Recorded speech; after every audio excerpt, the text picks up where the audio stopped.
assimilate to this system. This is just an act of resistance on my end.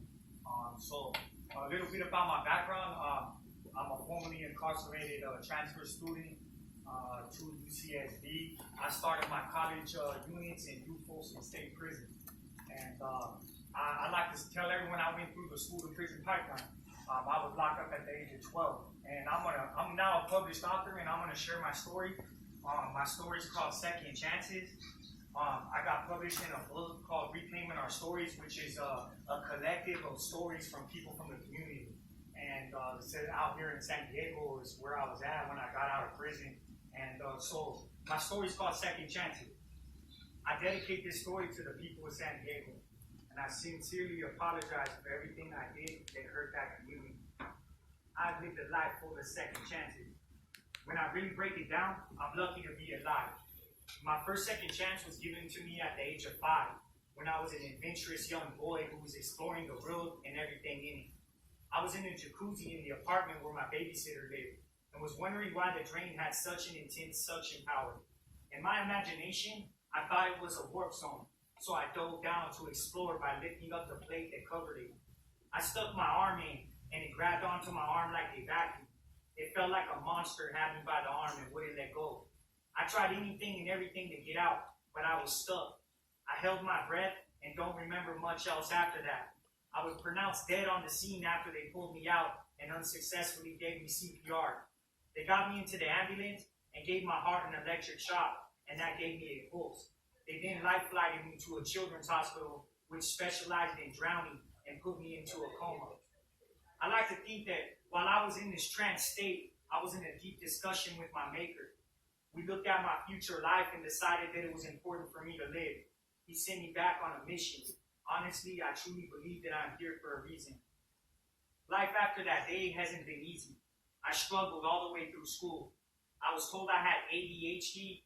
They gave me all types of different medication that made me explode in class, become suicidal, and ultimately not fit in with my peers. They put me in the resource room with the kids who were severely handicapped and secluded me from the regular classroom. This was my experience with school. This treatment had a huge psychological effect on me. It drove me to act out in ways I probably never would have if I had been treated normally. So there I was, a teenager who had been suspended all the way through elementary school. I even got paddled by my principal in the 4th grade for exploding in class. As an out-of-control, misunderstood kid, I felt lonely. Nobody understood me. This was my upbringing. I was constantly fighting and was a bully towards other kids. I ended up in juvenile hall where I would continue to act out and explode. I would fight and be isolated from everyone else.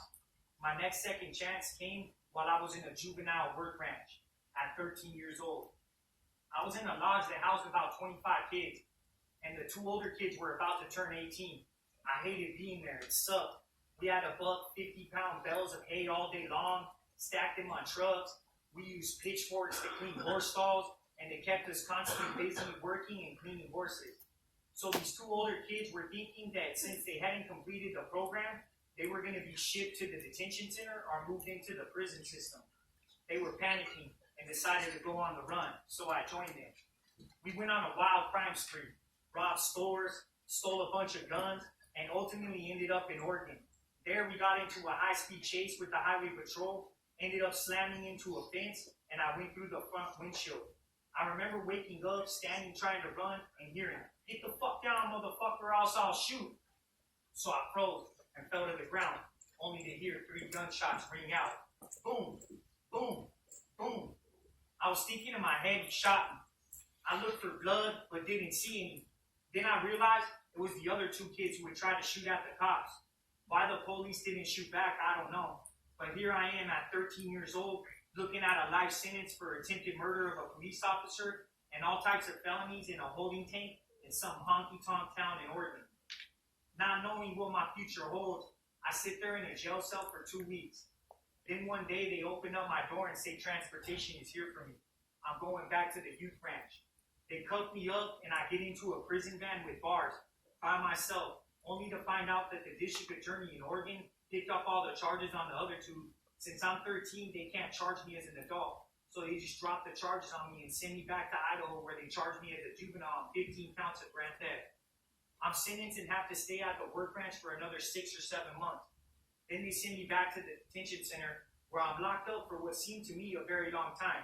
And then one day they come over to me and say, "You're out of here." Next thing I know, I was 16 and on a plane heading to see my mother after years of being confined. This was a huge culture shock. My mom lived in a small, boring town in Montana, and I was a California gang member who dressed way differently than everyone else. So right away I was tested, and I had to fight to earn my respect. I soon became the local town drug connection. Just like that, I was back into the game. My reputation got me kicked out of high school and had me under countless investigations. It was rough, but hold up, this is about second chances. So back to my final second chance. Honestly, I don't know how I've gotten so many second chances in this life, but I have. And so at that point, I was in my 20s, selling and using drugs and really out of control. I'm constantly moving around and have no type of direction in my life. I am lost. I first lose my high school sweetheart and then the mother of my daughter. So I have this fuck the road attitude. I get back into my gangster mentality and I'm back to robbing. So I'm out here in San Diego, out of control, running up on people with a gun, taking their hard-earned money to support my crystal meth habit. Then it all comes to a screeching halt. I have a split second to think. What do? I'm in my car, pulled over by the police. I have a gun and all types of stolen goods. So I get out and lock my car and start to walk away, only to be asked back into my car by the officer. This was the end of a long run. I'm in a jail cell facing carjacking, bank robbery, possession of a firearm, and a gang enhancement. On all of it, I'm looking at a life sentence, but the FBI drops the bank robbery on me, lack of evidence. They offer me a deal of 12 years. I tell them no. Let's go for a fast and speedy trial. By the next court date, they come back with 6 years with 85%, meaning I get 15% good time, but I would have to sign the deal that day. I sign it and find myself on the Grey Goose, headed to Donovan from George Bailey. I've never been in prison, so I don't know what's ahead in this new journey. I'm asked to identify my ethnicity. I tell them I'm Mexican, and they look at me like I'm crazy. This isn't the first time I'm looked at like this, so I'm used to it. You see, this has happened to me my whole life. I am Mexican with blonde hair, blue eyes, and white skin. I'm sure you're wondering how that happened. My dad is Mexican and my mom is white. There is a story behind it, but I will explain it one day when I'm ready to deal with it. But this prison guard can't believe me, so he says, "Okay, you white-skin, good luck with them Southsiders. You will be stabbed and killed in a week." I look at him undeterred and go back to my holding tank.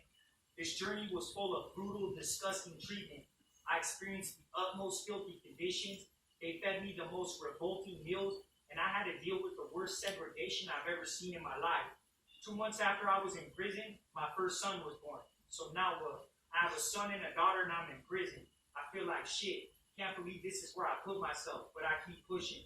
Then the worst thing ever. The mother of my children, who has been writing, promising me my dream, which is to have my family and raise my children with her as my wife, meets another man and gets married. I am broken. My mom is okay with it and tells me to get over it. But inside I feel betrayed and so alone. My dream is broken. They asked me for a favor on the yard. One of our homies is snitching to the institutional gang unit. They got it on paper. I'm feeling at this point, this is my life, so I said yes. Next yard, they tell me who he is, and I'm shown my cronies, the guys who will go with me, and I'm handed a knife. I go over to where the snitch is working out. He has no clue. And as he jumps down off the pull-up bar, I, along with my homies, start to stab him. We pass off our homemade knives and start to kick him while he is down on the floor. We jump on his head, and then I'm shot 2 times by the Flaco. I'm sprayed with pepper spray that drops me to the floor. They lifelike the snitch off the yard. This changes my whole entire reputation in prison. I turn into a legend. That's Flaco, the one who stabbed the snitch. I go to the back, which is officially called the segregated housing unit.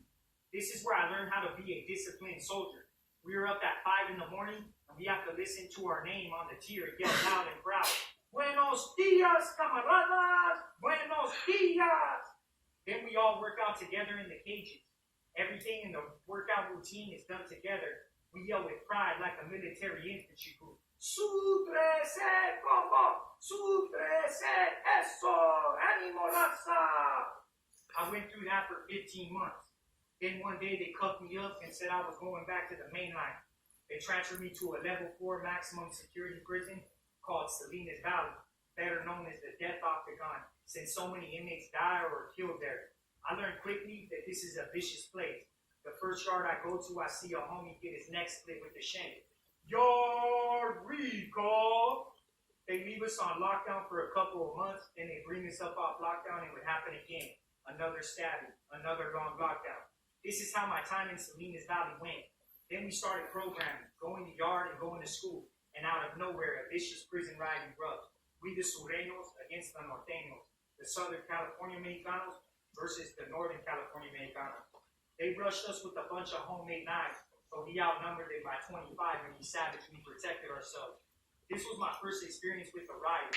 They are the bloodiest barbarian events. It's very hard to explain to a person who has never been through it.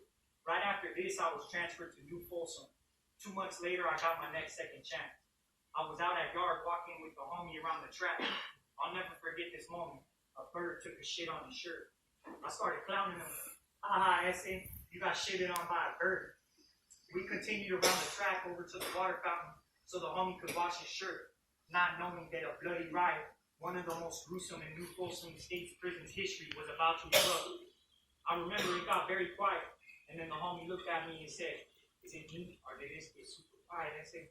I looked over to see a couple homies digging up our stash of homemade butcher knives. I then saw all the homies gathered up at the top of the hill on our property. I told the homie, "Let's get to our property, something's up." We get up there, and the homie hands me a huge butcher knife, looks me in the eyes, and said, "We're rushing the Bay Area Blacks." And within the blink of an eye, we were like army ants rushing at full speed as the Bay Area Blacks came rushing towards us. I started to stab and stick a guy, and it all became a blur. I was screaming, "Suprese!" at the top of my lungs, and I stabbed the guy who fell to the ground. And then I heard, "Shh," and concrete chunks hit me in the face. I repositioned myself as I continued to stab this guy on the floor. I was full of warrior adrenaline that I didn't know existed in me. And again, boom, concrete chunks hit me again. I looked over at the wall to see 2 huge chunks of the wall missing. I saw a prison officer zeroing in on me with a Mini 14 semi-automatic rifle pointed at my head. I didn't realize he was trying to kill me.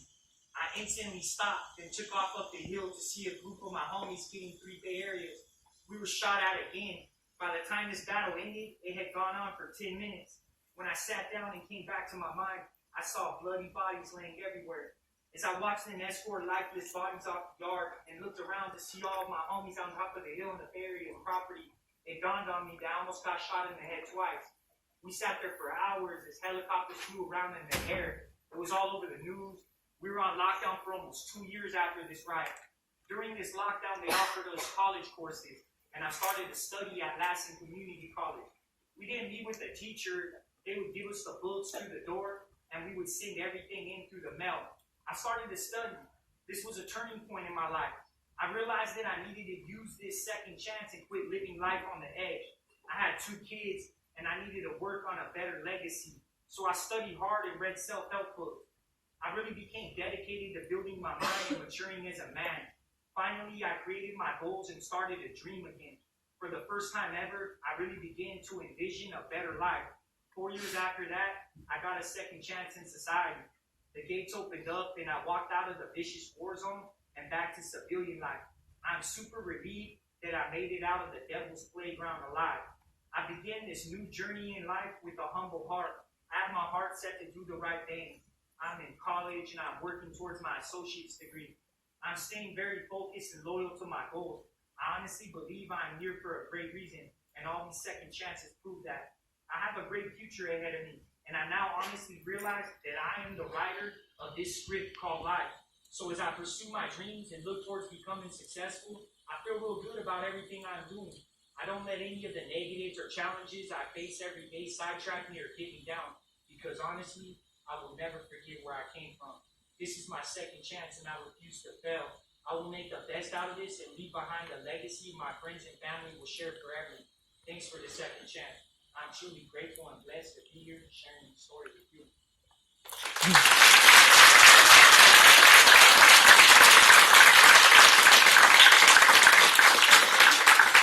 So that's a little bit of my story right there. There's a lot more to it. But it gives you a glimpse, like now I'm a student here. And like one thing that I always say is, like, who you want to come out of prison and be your neighbor? Because we're all going to come home and be your neighbor at some point, So we got to start investing in our people. it's super important that we invest in each other's legacies instead of breaking each other down for profit. Like I said, I went through the school to prison pipeline, but now I'm here at UTSB, and we're building the prison to school pipeline, and we're reversing it on them. And now we're unwriting all the policies that they wrote up against us to put us and incarcerate us and entrap us. We're unwriting all that shit, and we're turning it back to the way it's supposed to be. And that's a pure liberation for a country that celebrates freedom the most.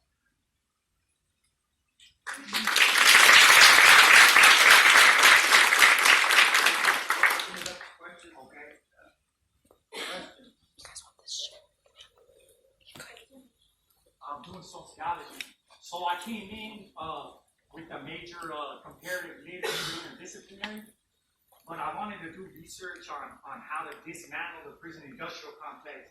And underneath that degree, I wasn't really finding I was able to freely do that type of research, right? So I switched to sociology now, and I signed up for McNair, and I'm super excited to just get my research going. And my research consists of a blueprint to decarcerate America.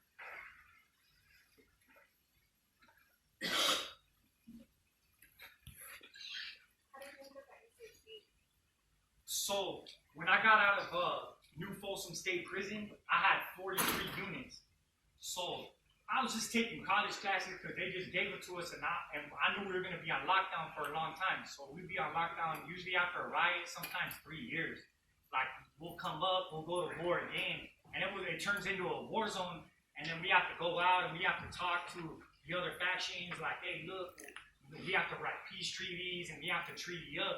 So sometimes those treaties take a while. So they'll let us up on a test drive, and we'll go to war again, like a little faction of us. So this one went on for 2 years. And so they offered us college courses, and I wasn't trying to watch Jerry Springer reruns and Cheaters reruns. I call that crap TV. You know what I'm saying? Like, they're just trying to create all this drama, you know what I'm saying? Like, so you're just going to go out and create drama in your own life, right? So I started to study. And so I had these units when I came out, and I didn't know that I could go to college because they always say, oh, you know that you got that money to go to college, you have to be rich, you know? But when I came out, I had met Danny Murillo from the Underground Scholars at Berkeley. And he was like, hey, homie, so 6 months before I'm getting out, I'm telling all the homies, like, hey, Flaco, what are you up to? And I'm going to go back to the hood. I'm going to pick up a sack. I'm going to get back to it. You know what I'm saying? And then all of a sudden, my homie's like, hey, Flaco, like, you got these units, like, you can go to college. I was like, homie, how the fuck am I going to afford college, you know? But that's the stigma when you come from these underserved communities, and these communities where in your high school, they ain't talking about college, you know what I'm saying? They're talking about keeping you safe from your rival gang, you know what I'm saying? Your rival enemies, right? So in my mind, I was like, damn, how the fuck am I going to pay for that? So the homies met Danny Murillo, and he put me in contact with me. So I hit up Danny Murillo like 3 months from getting out, and Danny was like, hey, Flaco, you come to, I'm at Berkeley. And he's from Norwalk, and Norwalk's one of the most vicious barrios in LA, you know? So the homie was like, I'm right here, and I was like, homie, Turtle's at fucking Berkeley.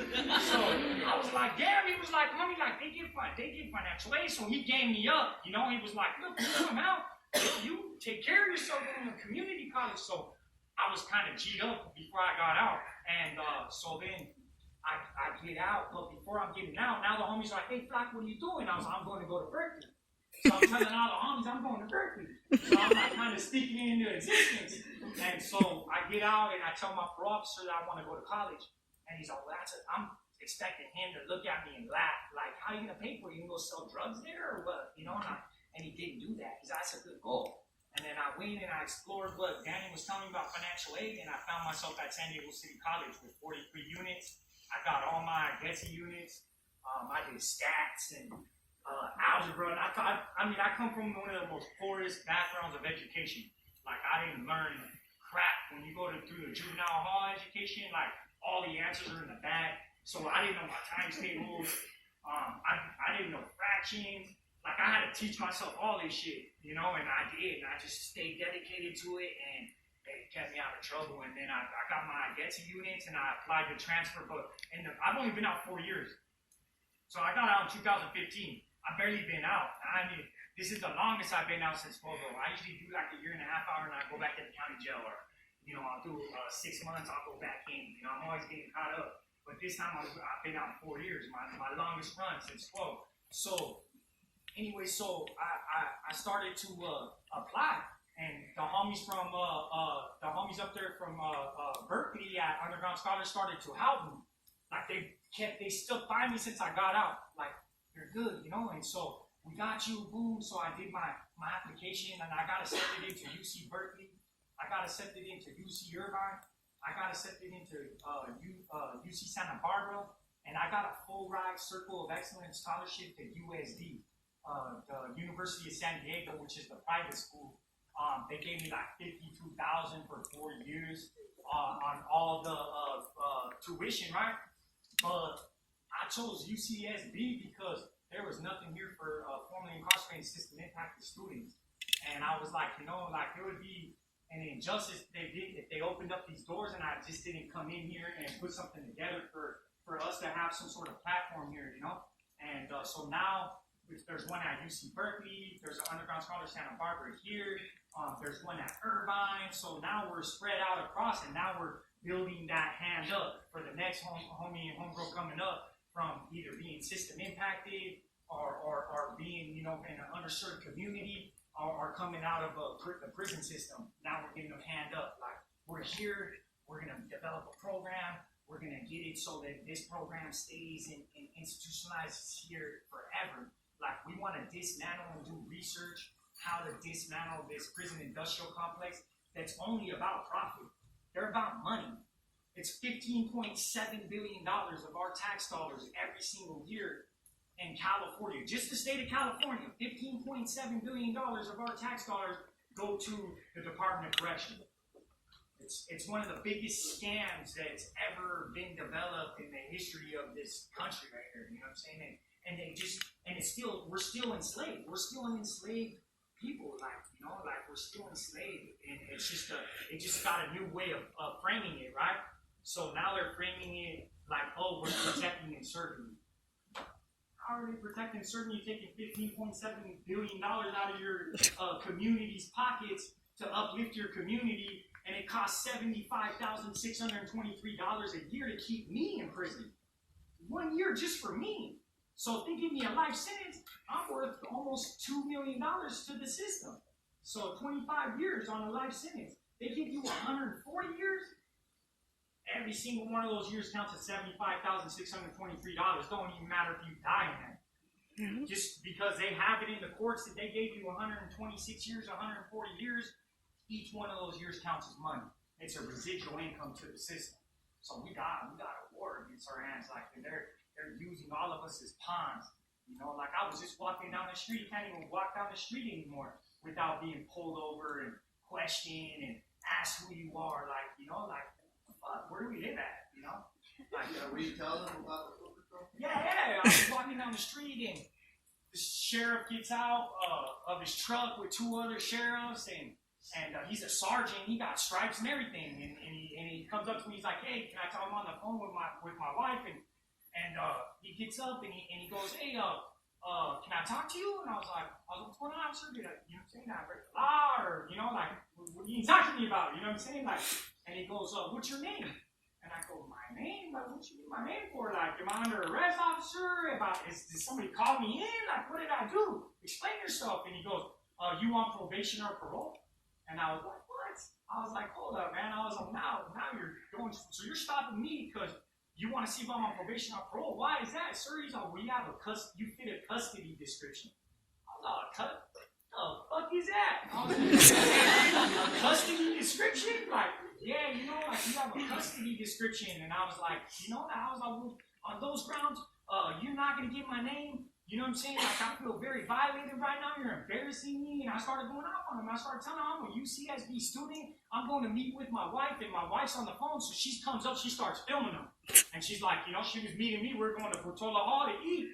And so I'm like, "Man, I feel so violated right now. This is wrong." And then he starts going on like, "Oh, well, have you ever had a misunderstanding?" And I'm like, how the fuck's this a misunderstanding? Like, I'm walking down the damn street as a free citizen in the United States of the freest country supposedly in the world, and you're coming up to me and asking me why the fuck I'm walking down the street. Like, I was pissed. And she's telling me, calm down, calm down. And he's, I was like, am I under arrest? And he's like, no, you're not under arrest. And that's all you gotta ask. If an officer ever comes up to you and asks you your name, the first question that comes out your mouth should be, am I under arrest, officer? Am I being detained, officer? No? Okay, well, I ain't giving you my name, God. Goodbye. You know what I'm saying? Leave me alone. Or what? Because I may have went this way? You know what I'm saying? Like, so I can just jump out of your car and ask me if I'm fucking intoxicated? Like, get the fuck out of here. If you weren't called here about me, then you don't fucking need to be here, is my attitude. You know what I'm saying? I'm tired of the over-policing that's going on in our communities. And it just goes to show it doesn't matter what fucking community you're in, they're going to come and over-police it. And it's wrong.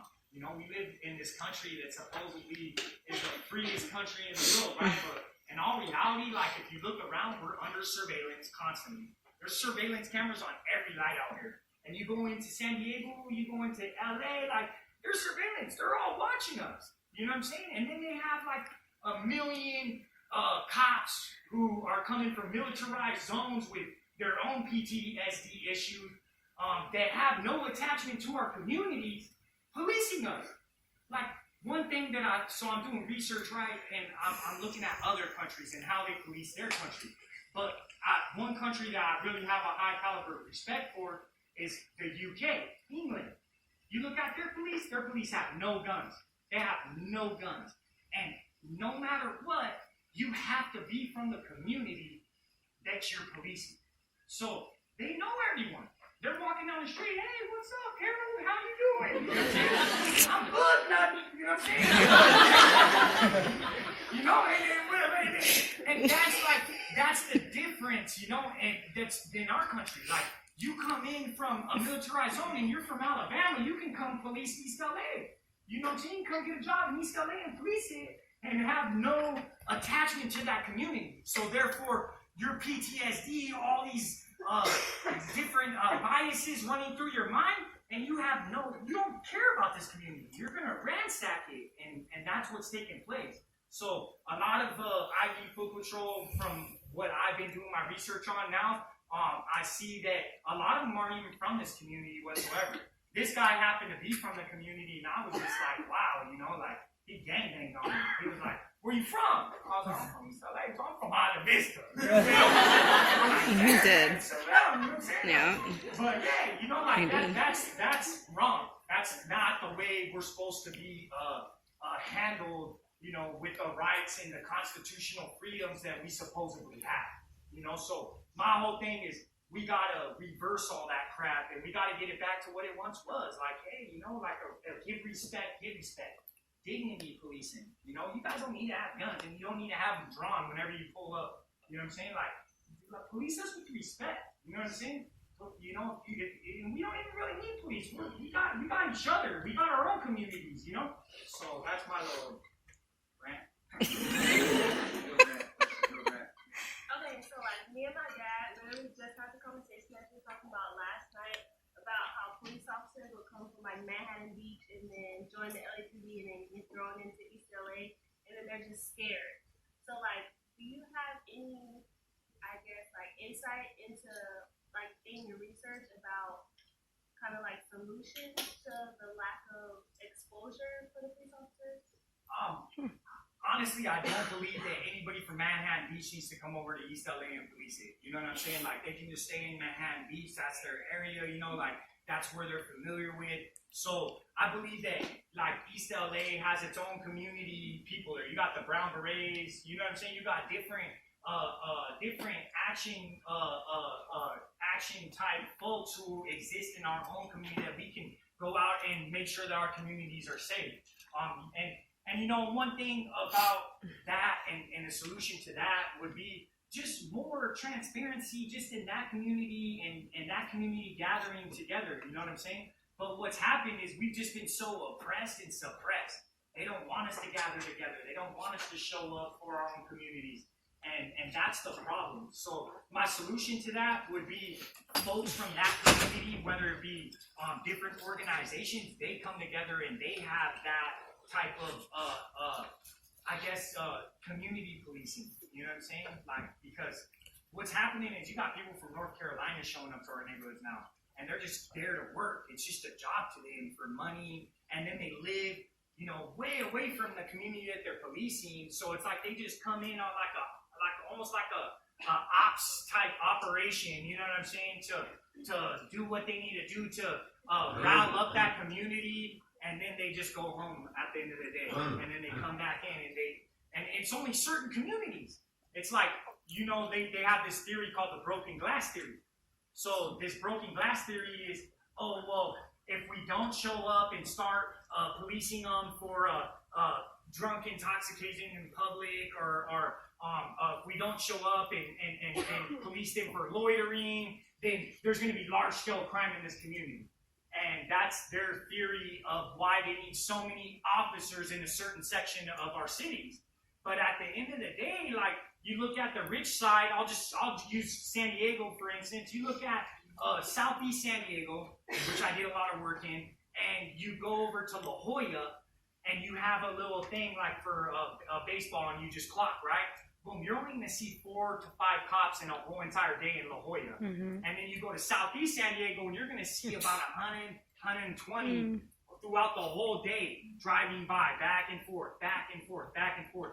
I feel it's a reverse psychology. I feel that having all that police presence it instigates crime, and they're looking for crime, and they're kind of creating crime being there. But in La Jolla, there is no crime. And the sad part about it is the prosecutor attorneys, the judges, and the police, and the big politicians, they live in La Jolla. Why isn't the broken glass theory why isn't it spread out equally throughout the whole entire region of San Diego? And that's just one city that I'm using as an example. But there's multiple cities. Even this city right here has its area that it's just, you got a whole entire infantry of police that are there all day long creating crime. And this is one of them. Isla Vista, they're running up on our students walking down the street and asking them, what's your name? What you doing here? Are you intoxicated? And if you start obliging with this officer, what his next thing? You have any paraphernalia or drugs on you? You mind if I search you? And he's already going in for the cell. He already is assuming the deal. Like, all right, cool. Let me search you real quick. Oh, yeah, you got a pipe. Oh, okay, cool. You got a knife. Let me take you downtown now.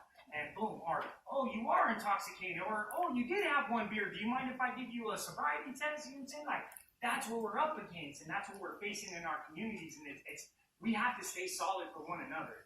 And we have to let these police know that that is not the way we want to be policed. Like, look at this place. They just turned this place into a prison. Like, we're walking on the street, and there's fences everywhere. Like, they just caged us up. And then they got all these cameras on us all over us, you know what I'm saying? And then now they're going to bring in like 500 to 600 officers from out of town that have no reason being here. They have no attachment to our community. And they're going to be right here trying to stir something up, trying to create crime, trying to create action. And that's what that's called right there with the police. When they come and they ask you your name, that's called hunting. They're hunting for action. They're trying to create action. And that's what he was trying to do to me. And that's what they do all day in our communities. And it's sad. Okay, a couple more questions. Do you think that there's any time, especially in your juvenile justice experience, that you can pinpoint where, let's say, the education had been different, or the teacher had really come up to you and kind of put their faith in you, that could have changed kind of your progress and your recidivism? I really think so. Yeah, definitely. I never really ran into any educators inside the juvenile justice system that were actually truly there to help uplift us and help educate us. They kind of just put us in this classroom for like an hour, 2 hours a day, and they gave us the answers in the back of every single handout that they gave us. So it was like, and if you did the handout when you took it back in your cell, you got a Butterfinger the next day. But the thing about the handout, all the answers are in the back. So I wasn't learning nothing. I wanted my Butterfinger. But that's just the truth. The whole thing about knowledge is power. One thing that they'll never be able to take away from you is what you know, your knowledge. So they can lock you in a cell, but as long as you have this knowledge in you, you have power. And that's what they don't want us to have.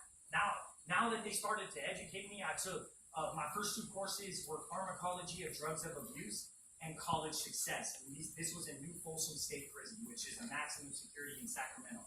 And after I took college success, I was not only a great student in school, I was a great student in life. And I fell in love with knowledge after taking that course. And then I took pharmacology of drugs of abuse. After doing 11 different research papers on all the drugs that I ever used in my life, I'm happy to sit here and say I'll never use drugs ever again. But I didn't know what I was doing to myself. I learned about my temple. I learned about my body through psychology. I learned about society through sociology. And I learned about all this stuff that I would have never ever had the opportunity of knowing if they didn't offer that college course and me step up and take that college course. So you talking about this? How you going about it and its purpose and everything? Yeah. So underground scholars, Santa Barbara and the UC underground scholars